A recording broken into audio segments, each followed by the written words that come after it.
everybody, and welcome back. This is Jason Ricci, and today I'm going to be answering some questions that you all have asked. In my last video on pedal point, I asked you guys to write down some questions, and you guys did, which is great. I appreciate that. I also went further back and just like kind of reviewed a mess of my videos from the last 10 years and grabbed a couple of the questions that I thought you guys might be interested in, and then I made a list of questions that were asked like dozens and dozens of times and keep getting asked dozens and times by people that didn't see those particular answers. So I wrote them all down on some paper here because it's easier for me than to try to go back to all the videos. But so I'll just do them. So here I am answering your questions for you guys. Okay, so will you be going on any kind of tour? If so, will you come to Jersey? John Sparrow. And yeah, I'm always coming to Jersey, but I've been playing a smaller place called the Turning Point in Piermont. And I've been doing that both with my band from New Orleans and also my acoustic trio with JJ Appleton. So thanks for writing, John, and we'll see you in Jersey. Hi, Jason. Thanks for everything. I wanted to ask you about how different you feel you're playing and or if you tweak your technique a bit when using amps and effects. That question was from Guillermo Shamamoro. Well, Guillermo, that's a really good question, and the answer is absolutely. If I'm playing through an amp, I'm totally gonna play different than if I'm playing acoustic, like both internally and how I hold the mic and or don't hold the mic. If I'm using like sitting in on somebody else's rig and I'm using a bullet mic with no effects or anything, I'm completely gonna play like more traditionally, like just naturally, because that sound is gonna like inspire that in me. So I would definitely like probably tongue block a lot more and just get into that whole thing. Like one of the cool things I love about listening to Little Walter is like just how different he played all the time. And like when we're out and we're playing gigs, like sometimes the rooms sound so different and the sound guys are like varying in ability levels. So like you kind of have to like, get into a positive place in your mind where you're like, okay, this isn't my tone, but this is the tone. And instead of like, this tone sucks, like this is what I got tonight, so I'm gonna play to the strengths of this particular tone. And it can be really frustrating sometimes because you want to play like you every night and you have this certain idea of how that's supposed to be, but if you try to force that, you'll end up playing way worse. So you just kind of go with the flow. So absolutely, one of the great things I love about effects pedals too is they really do make me play differently. Like the sound of that particular effect makes me attack the notes differently, makes me choose different licks, inspires certain melodies and everything. So that was a really, really great question, Guillermo. Thank you. Hi, Jason. You are awesome. I know. Do you have a favorite harmonica key to play on? Favorite positions? And how many countries in Europe have you already visited? From Geir Molenko. Okay, one word. Okay, Geir Molenko. Man, thanks a lot, man. I don't always feel awesome, and people are like, oh, I bet you hear that all the time. It's always nice when people say nice things, man. Do you have a favorite harmonica key to play on? Like I hate to be abstract and artsy about it, but they're all really are like different colors on a palette for a painter. Sometimes I really like playing a high F, and sometimes I really like playing a low F. It just depends on kind of the song and where where the guys are at sonically in the band. If it's funky, I'm gonna like the higher harp. If it's not, I'm gonna like the lower one. That being said, you know, I think like most harp players, I really like a B flat harmonica because it's great in C, it's great in F, obviously, great in B flat, and it's not too high and it's not too low. It's the Goldilocks factor. It's just right, you know. How many countries in Europe have you already visited? That's a tough one. I've been to Belgium, Holland, France, Luxembourg, Germany, Turkey and Hungary, and I think, in Poland. Okay, and I think that's all. And then in Central America, I've been to a bunch, but I haven't played there. But I've been to most of the Central American countries. Yo hablo español un poquito solamente, you know. I need to practice more, man. But I'm very into going overseas, and I hope to see you. Tom Watson asked, what about minor keys? And I put up a video, but that's a question that gets asked a lot, so let me just answer it really quickly. I have no problem with minor key harmonicas because you can get the chords. I just don't like having to learn the layout of the harmonica all over again because you can just as easily bend. So if you're interested in playing chords, minor harmonicas are amazing. If you just want to play cool minor melodies, I mean, any harmonica in any position pretty much is gonna be okay. Be a little weird at first. Anyway, Jason, have you ever tried altered tunings? Okay, similar question. I don't ever really hear you talking about that. For instance, I recently ordered a set of Seidel power draws because I like the idea of continuing the draw bends all the way up the high end. Standard tuning is great, but there's a lot of possibilities, I think, with other tunings as well. It's a bit like a guitar, which I play too.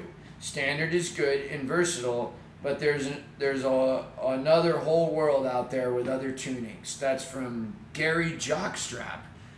Well, Mr. Jockstrap, I agree with you. I think that there's when you're looking at guys like Brendan Power and you're listening to how that guy plays, I mean, how am I going to disagree with that? I mean, there's things that guy's doing with altered tunings that, there's no amount of overblowing that's going to change that, that's going to get me that exact sound. I can be inspired by it and try certain things that I, didn't really think of musically as a result of listening to that on a standard harp, but I'm not going to get that exact timbre that he gets out of that.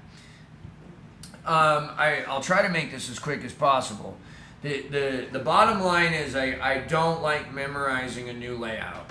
It's hard enough that the layout changes 3 times in 3 octaves on a regular diatonic harmonica.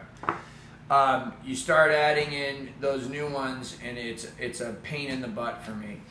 I remember talking to Octavio Castro at Spa one year, and I asked him, what was the big deal about using other harps? He plays everything on a C diatonic, everything. And, and I thought it was like some big mission that he was on to prove that you could do that. So I confronted him one night over sushi, and I said, man, I love your playing. I love you as a person. I think you're the greatest. But, what is this stupid mission you're on? It's really not musical. Why don't you just play at least a G harp? And, he gave me the same answer that I gave you. He said, listen, growing up in Brazil, I was very poor, and I learned the layout of a C harp. When I blow C, it's C. When I inhale, it's D. I didn't want that changing. So I really understood that super hit home with me. And I just gained so much respect for Octavio, who's a wonderful player, guys. If you don't know him, check him out. Okay, 10 minutes already? God. What's it feel like to get butt fucked? David Hillary Troll. Well, David, I'm guessing that that you're maybe not 100% serious, but I'm just going to treat it like it's a serious question. I mean, obviously, I think you want to know, so I can only tell you that you're going to have to try it yourself. You know, a lot of it depends on who your partner is. You know, it can be painful, it can be a little pleasant, it can be great. It's all up to you. You're just going to have to find out for yourself if you're interested. But I appreciate the question. Do you teach Skype lessons? And that was from, that's from a Russian name that I can't pronounce with all of the consonants together. I'm sorry, I can't pronounce your name. I do teach Skype lessons, but I've reduced the amount of students since I got off of probation and have gotten better from bipolar disorder and addiction issues. And now I'm back on tour and I'm working a lot more, so I'm actually teaching Skype this month. But I try to do as much performance and do these videos more than I try to teach Skype. But I have a whole mess of students and I really love teaching.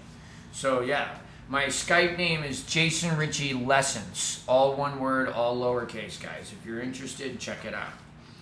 Seriously, what techniques to start for best benefits later on lip blocking or puckering lips? I am absolute beginners, from Shakar Tawari. Shakar, again, I hate to give a vague answer, but it depends kind of on what you want to do. If you want to play Charlie McCoy country-style Nashville harmonica, it's better to be a lip purser. If you want to play Little Waltz or blues, it's better to be a tongue blocker. If you had to press me to say to pick one first, I would say pick tongue blocking first. And I think it's a little harder and challenging and harder to learn later.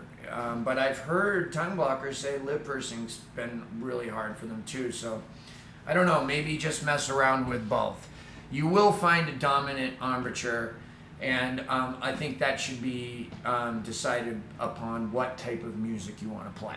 So I hope that helps, Shakar, and that's a great question that gets asked a lot. What is your harmonica type in details? From Mohammed Nadal. I play a Suzuki Manji. Most of my harmonicas are all Suzuki Manjis that are made by when I say made, I rebuild them.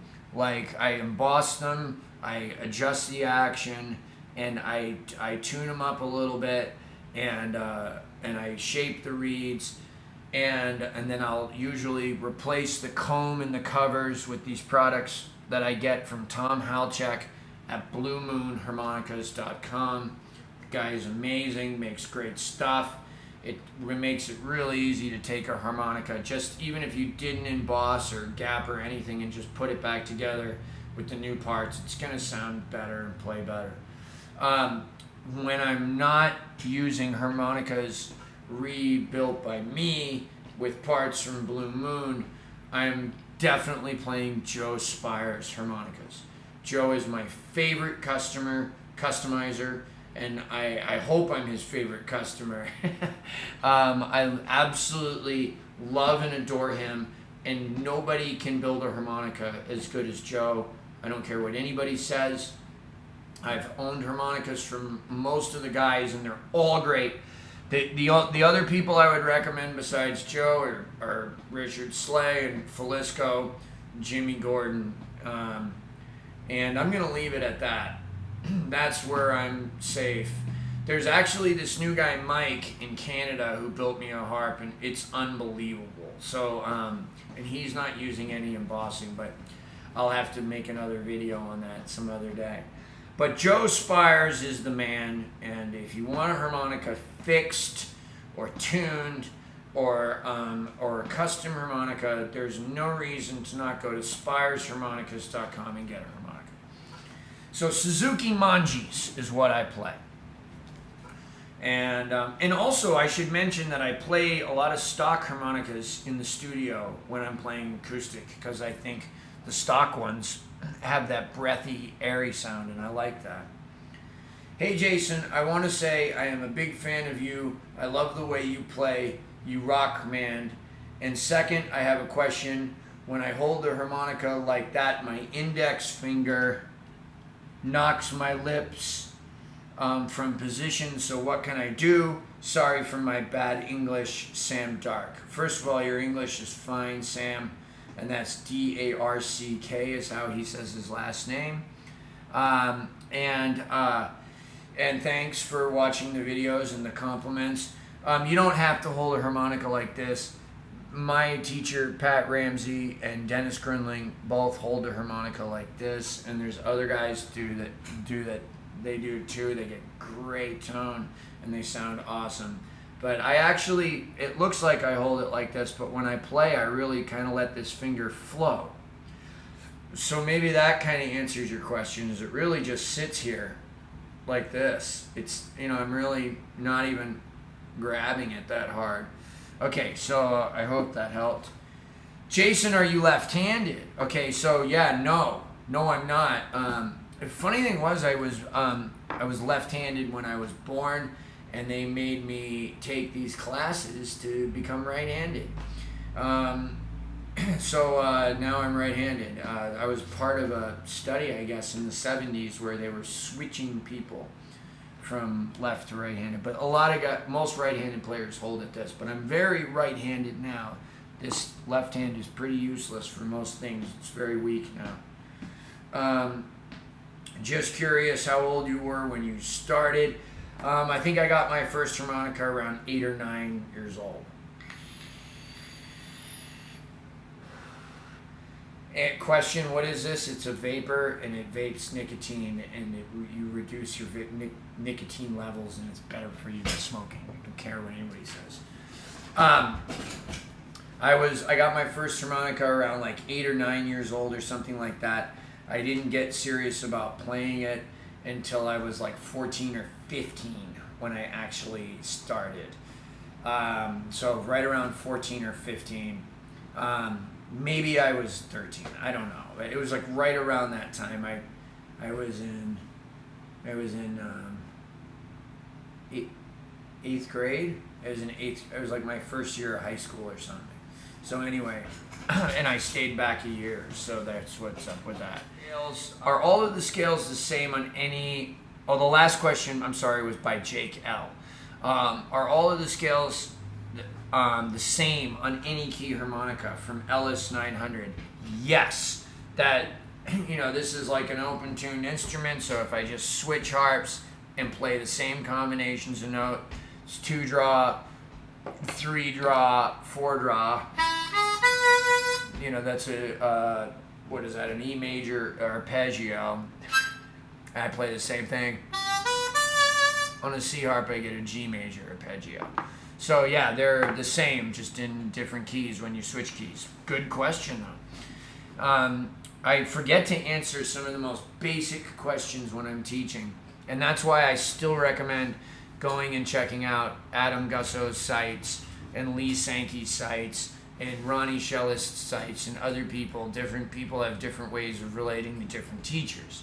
And so sometimes I'm good for some people and not so great for others. A lot of people think that like I'm sarcastic or aloof or something like that, and I get those kind of comments all the time, and I don't mean to be. I really don't.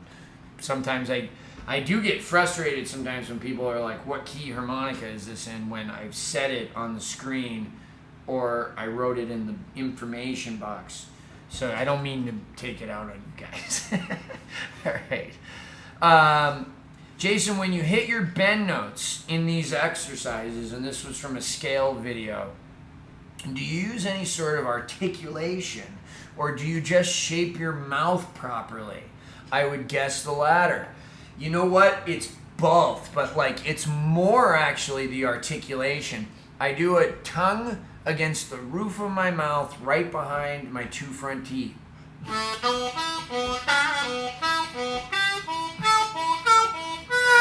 And this is why my primary embouchure is lip pursing, especially when I'm playing fast.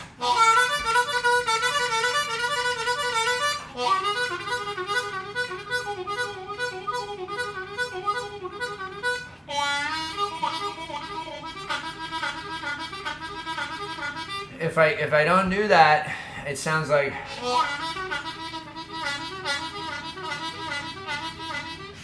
kind of muddy, or instead of, I get more of a snare drum, so it helps to articulate the fast runs to have that little staccato tap at the beginning. That is such a wonderful question, and I didn't write, I didn't write the guy's name down. I'm sorry. I forgot to write your name if you're watching. That was a wonderful question. Do you play tongue blocking or lip pursing? And this question was from the great Konstantin Reinfeld 6 years ago, who is now one of the best players in the whole world, and you should totally check him out. I'm sure Konstantin knows the answer to this by now, but for your guys' benefit, I do both.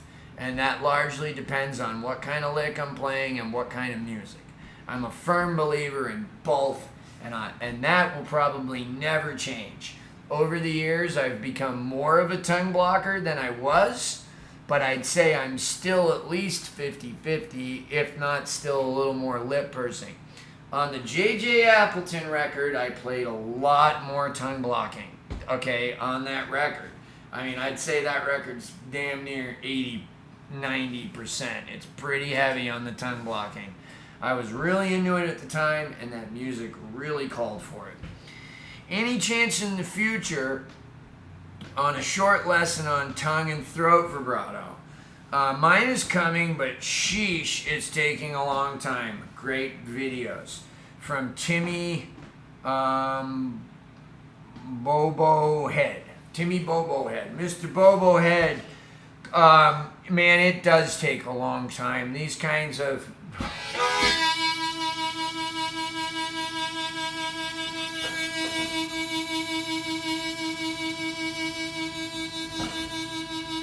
You can see my stomach moving. That took me a long time to get. I wanted Paul Butterfield's vibrato, which was more of like a...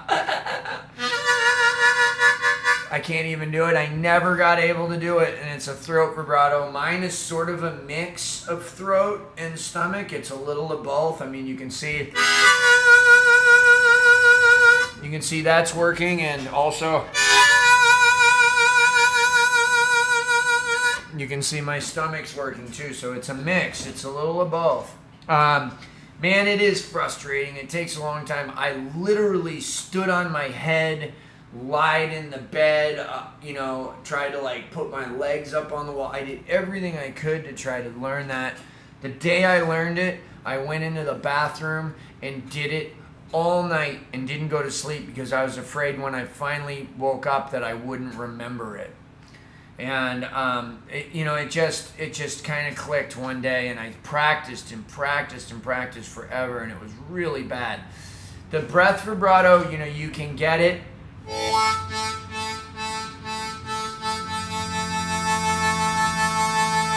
Start slow and then try to get it faster. It's a muscle, and it'll develop just like on guitar or violin. Okay, almost through. At the 24-minute mark already. Gosh. Jason, to get that kind of speed, one would have to have a harp with very responsive reeds.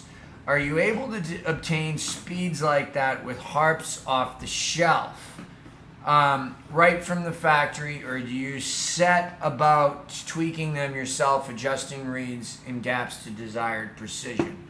From Frank Ames. Very, very popular question. I get this one all the time. Yeah, I can play pretty fast on and off the shelf harmonica, but there's nothing like a harmonica that's been worked on either by me or by Joe or by somebody like that. Let's take a look. So here's a customized Manji that I made with some Blue Moon parts. It's in the key of A. Here's an out-of-the-box A Manji that I haven't done anything to, that I keep in there for recording, because I told you guys I play them sometimes out of the box. So I'll play a couple of fast licks on both. We'll start on the nice one.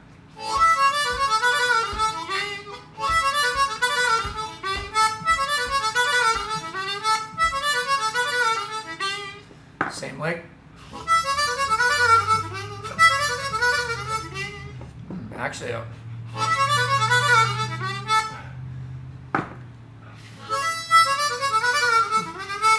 Okay, cool. Let's try some bend notes. That's the out of the box. It's a little easier on this, but I can still do it just as easy. Or not as easy, but just as well.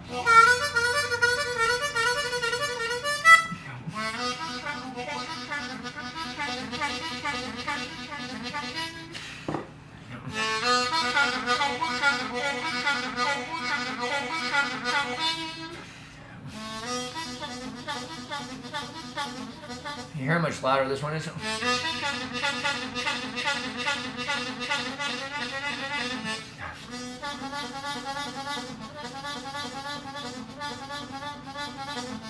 You know what? It's just not as loud. But it's definitely, because it's not as loud, it's not as easy somehow. Like, I get better ideas on this one.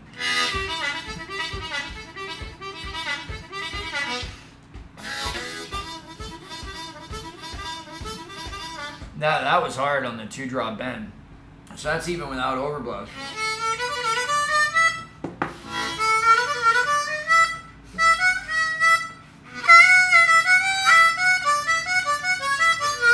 Yeah, with the overblow. So definitely easier on this harp, but I can still do it. Okay, and so by the time you can play that fast, you can get a custom harmonica. Here's the other questions that I get all the time, constantly, like almost every single video I get these questions somewhere in the comments. Are you gay? Okay, so the answer to that is I'm bisexual. I am currently in a relationship with a great woman, and that is because she is a great person. And I was in a long relationship, as long as the one I've been in with now, with a guy who was also a great guy. And during that time period when I was dating him, I identified as gay because I didn't think we were ever going to break up.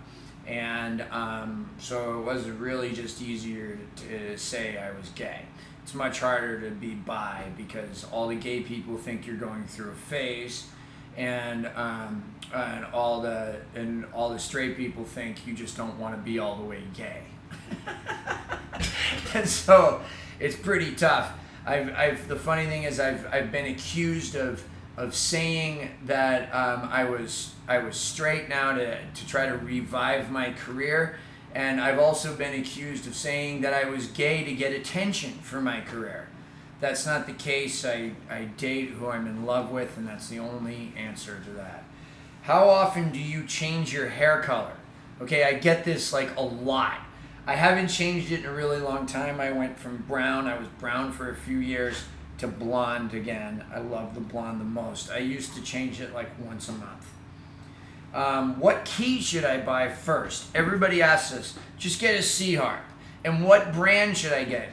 I recommend a Suzuki Harp Master. It is the cheapest, best harp for the money, and get it in the key of C. Suzuki Harp Master in C.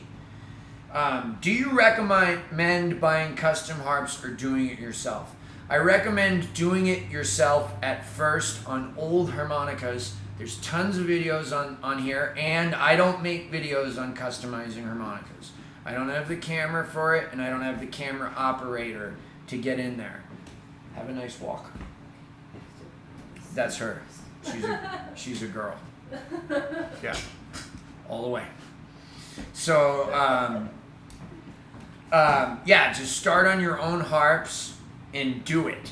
And on your older harps, and just start with like setting the action. See what that does. Then get into embossing.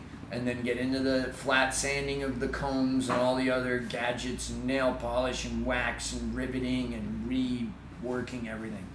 So yeah, and then buy a custom harp if you have the money. All right, and buy one from somebody good like Joe Spires. Don't mess around with newcomers. Okay, get one with somebody that's affiliated.